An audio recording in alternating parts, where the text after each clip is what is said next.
JTBC는 여인형 전 방첩사령관의 휴대전화 메모 내용을 입수했습니다. 여기엔 별 3개 중장인 여전 사령관이 별 4개 대장들을 놓고 계엄의 역할을 할 수 있을지 평가한 정황이 담겨 있습니다. 암호처럼 적힌 메모를 풀어봤더니 특히 계엄사령관 박안수 전 육구참모총장을 신뢰할 수 없다며 계엄 모의의 핵심에서 배제해야 한다는 취지로 적기도 했습니다. 먼저 하예빈 기자의 단독 보도입니다. 여인형 전 방첩사령관이 지난해 11월 5일 휴대전화로 쓴 메모입니다. 군 검찰이 포렌식해 복원한 문건을 JTBC가 입수했습니다. 마치 암호문처럼 작성된 내용을 여전 사령관의 검찰 진술을 토대로 재구성했습니다. 리더십 불충분 아래 조기 교체라는 문구가 나오는데 교체 대상자는 히읗, 이응, 지읒, 연입니다. 각각 합참의장, 육군참모총장, 지상작전사령관, 연합사 부사령관의 앞글자를 따서 쓴 겁니다. 가장 눈에 띄는 건 내란 사태 당시 계엄사령관을 맡았던 박안수 육군참모총장이 언급된 부분입니다.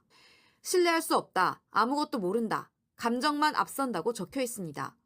괄호 안에는 지읒, 티읒, 시옷, 비읍, 즉 지작, 특수, 수방, 방첩사령관이라고 적었습니다. 아래엔 보안 위험, 인허로 들어오면 안 됨이라고 덧붙였습니다. 박 총장을 믿을 수 없다는 게 사령관들의 생각이고 때문에 계엄의 인허, 즉 핵심에 끼워주면 안 된다는 메모로 추정된다고 검찰은 보고 있습니다. 하지만 여 전 사령관은 이 메모 자체가 비상계엄에 반대하기 위해 작성한 거라고 주장했습니다. 박 총장 관련 부분도 계엄사령관 시키는 걸 반대한다는 생각을 써놓은 거라면서 대통령이 비상대권 등의 이야기를 하면 육군참모총장이 잘 알지 못하면서 동조를 할 수 있을 거라고 생각했다.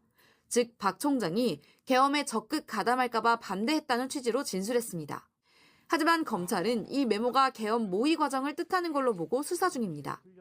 JTBC 하예빈입니다. 여전 사령관의 메모에는 지난해 여름부터 계엄 논의가 오갔고 군 사령관 중 한 명이 여기에 반대 입장을 밝혔다는 정황도 담겨 있습니다. 이 때문에 여전 사령관은 다른 사람을 더 끌어들이지 말고 소수가 극비리에 계엄을 준비해야 한다는 취지로 적기도 했습니다. 이어서 류정화 기자의 단독 보도입니다. 여인형 전 방첩사령관의 지난해 11월 5일 휴대전화 메모엔 강호의 살해 참고, 고통스러운 과정이라고 돼 있습니다.